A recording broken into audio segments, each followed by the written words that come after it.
கொடுத்துருக்க differential equation ஒரு homogeneous differential ஈக்குவேஷனா அப்படின்னா எப்படி கண்டுபிடிக்கிறது? இப்போ dy/dx அப்படின்னு கொடுத்துருக்கிறத நம்ம அதோட டிகிரியை பார்க்கணும். டிகிரி சேம் டிகிரியாக இருந்ததுன்னா அது ஒரு ஹோமோஜீனியஸ் ஃபங்க்ஷன். ரெண்டுவே இருக்குது, ஒருவே சேம் டிகிரி, இன்னொரு வே என்னன்னு பார்க்கலாம். ஃபஸ்ட்டு கொடுத்துருக்காங்க பாருங்கள், இந்த ஈக்குவேஷன் ஹோமோஜீனியஸ் ஈக்குவேஷனா, அதோட டிகிரி என்ன அப்படின்னு கேட்டிருக்காங்க. இப்போது நம்ம அதை எப்படி கன்வெர்ட் பண்ணணும்?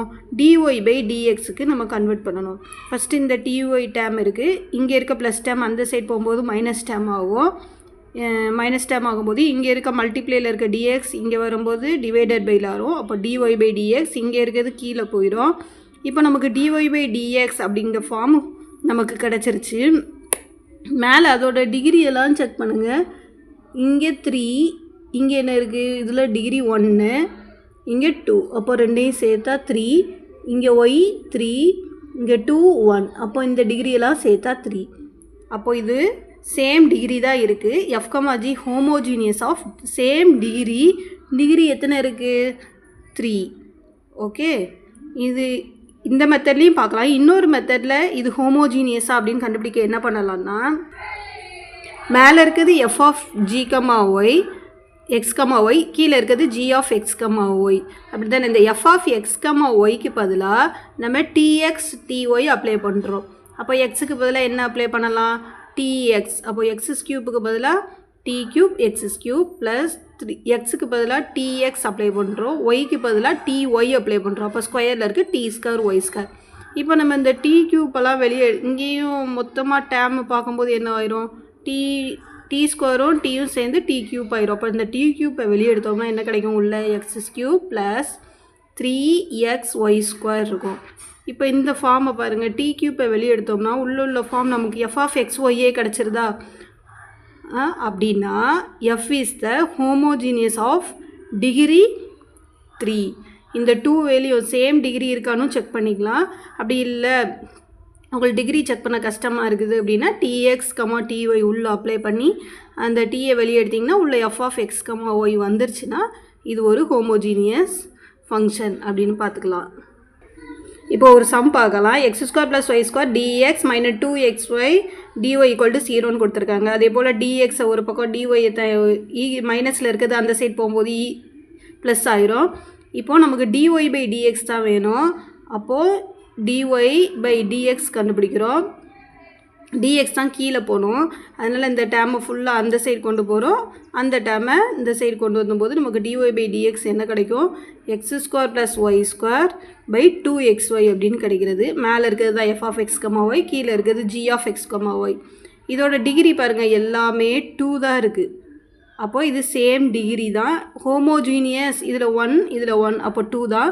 அப்போ இது ஹோமோஜீனியஸ் ஃபங்க்ஷன் ஆஃப் டிகிரி 2ன்னு நமக்கு பார்த்தோன்னே தெரியுது.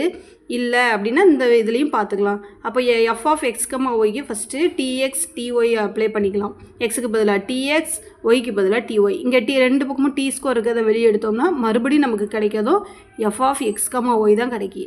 அப்போது இது homogeneous function of degree 2.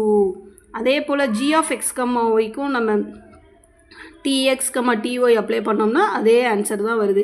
t² வெளியே எடுத்தோம்னா நமக்கு g(x, y) கிடைக்கி. அப்போ இதுவும் கீழே இருக்க g(x, y)யும் ஹோமோஜீனியஸ் ஃபங்க்ஷன் ஆஃப் டிகிரி 2. அதுக்கப்புறம் இப்போது நம்ம ஹோமோஜீனியஸ் ஃபங்க்ஷன் டிகிரி 2ன்னு கண்டுபிடிச்சதுக்கப்புறம் என்ன பண்ணணும்னா, y இருக்க இடத்துலலாம் நம்ம vx அப்ளை பண்ணுறோம். y எங்கெல்லாம் இருக்கோ அங்கே நம்ம vx அப்ளை பண்ணுறோம். அப்போ இதில் இருந்து dy/dx கண்டுபிடிச்சிடலாமா? dy/dxனால் இது v, இது x இருக்குது. vயை வச்சுட்டு xஐ பண்ணோம்னா 1 கிடைக்கும், ப்ளஸ் xஐ வச்சுட்டு vயை பண்ணோம்னா dv/dx. இப்போ இதெல்லாம் y வேல்யூவும் dy/dx வேல்யூவும் ஈக்குவேஷன் 1ல் நம்மளை அப்ளை பண்ணுறோம். ஈக்குவேஷன் 1 எங்கே இருக்குது? இந்த இருக்குது. இந்த dy/dxல அப்ளை பண்ண போகிறோம். அப்போது ஃபஸ்ட்டு dy/dx தான் இருக்குது. dy/dxக்கு பதிலாக நம்ம என்ன கண்டுபிடிச்சி வச்சுருக்கோம்? v + x dv/dx = x² + y² வர இடத்துலலாம் vx அப்ளை பண்ணணும். எப்போதுமே இது ஹோமோஜீனியஸ் ஃபங்க்ஷன் ஆஃப் டிகிரி கண்டுபிடிச்சிட்டு நம்ம y = vx போட்டு இந்த ஃபார்முலா போட்டு அப்ளை பண்ண ஆரம்பிச்சிட வேண்டியதுதான். 2x vx. இப்போது இந்த இதில் இருந்து x² பொதுவாக காமனாக வெளியே எடுத்தோம்னா 1 + v². கீழேயும் எக்ஸ் ஸ்கொயரை காமனாக எடுத்தோம்னா 2v உள்ளே இருக்கும். மேலே இருக்க 2 எக்ஸ் ஸ்கொயரும் கேன்சல் ஆகிரும். இப்போ இங்கே ப்ளஸ் இருக்க v இந்த சைட் போகும்போது மைனஸ் வியாக மாறுது. மைனஸ் வியாக மாறும்போது இங்கே கீழே இருக்க 2v இதோட போய் மல்டிப்ளை ஆகுமா? மல்டிப்ளை ஆனால் என்ன ஆகும்? கீழே நம்ம காமனாக நம்ம எல்சிஎம் எடுத்துக்கலாம். அப்போ கீழே 2v ஆயிரும். வியும் 2vயும் சேர்ந்து மல்டிப்ளை ஆனதுன்னா 2v square 1 + v square minus 2v square by 2vன்னு கிடச்சிருக்கு. இப்போது v ஸ்கொயர் இருக்குது, இங்கே மைனஸ் 2v ஸ்கொயர் இருக்குது. ரெண்டையும் மைனஸ் பண்ணும்போது நமக்கு என்ன ஆன்சர் கிடைக்கும்? அப்போ 2v ஸ்கொயரையும் மைனஸ் பண்ணும்போது minus v square by 2v. இப்போது v எல்லாம் ஒரு பக்கமும் x எல்லாம் ஒரு பக்கமும் கொண்டு போகிறோம். இப்போ v இந்த சைடில் இருக்குதா? அப்போ இதை கொண்டு போகும்போது தலைகீழாக மாறிடும். 2v by 1 - v square into dv வந்துடும். எக்ஸ் இங்கே இருக்க மல்டிப்ளேயில் இருக்க எக்ஸ் இந்த ஈக்குவல்ட்டுக்கு அந்த சைடு வரும்போது டிவிஷனில் மாறும். டிவிஷனில் இருக்க இந்த எக்ஸ் மல்டிப்ளேயில் மாறும். நமக்கு இப்படி கிடைக்குது. நமக்கு 1/xோட இன்டகிரேஷன் பண்ணால் log x அப்படின்னு தெரியும் ப்ளஸ் log c. இங்கே பாருங்கள், இங்கே v ஸ்கொயர் இருக்குது. v ஸ்கொயரை இன்டகிரேட் பண்ணால் என்ன ஆகும்? 2v கிடைக்கும். டிஃப்ரென்ஷியேட் பண்ணால் 2v கிடைக்கும். 1 டிஃப்ரென்ஷியேட் பண்ணால் 0 கிடைக்கும். அப்போ நமக்கு ஃபார்முலா தெரியும். மேலே ஒரு வேளை இதை டிஃப்ரென்ஷியேட் பண்ணி மேலே எஃப் டேஸ் ஆஃப் v கிடைக்கிது அப்படின்னா நமக்கு என்னது? மைனஸ் கிடைக்கிறதுனால நம்ம மைனஸ் போட்டுட்டோம். லாக் இந்த எஃப் ஆஃப் எக்ஸையே நம்ம எழுதிக்கலாம். இதை டிஃப்ரென்ஷியேட் பண்ணால் மேலே அதே டிஃப்ரென்ஷியேட் பண்ண வேல்யூ கிடைக்கினா லாக் போட்டு கீழே உள்ள வேல்யூவே எழுதிக்கலாம். அந்த ஃபார்முலாவில் அப்ளை பண்ணி ஈக்குவல்ட்டு போட்டு எழுதுகிறோம்.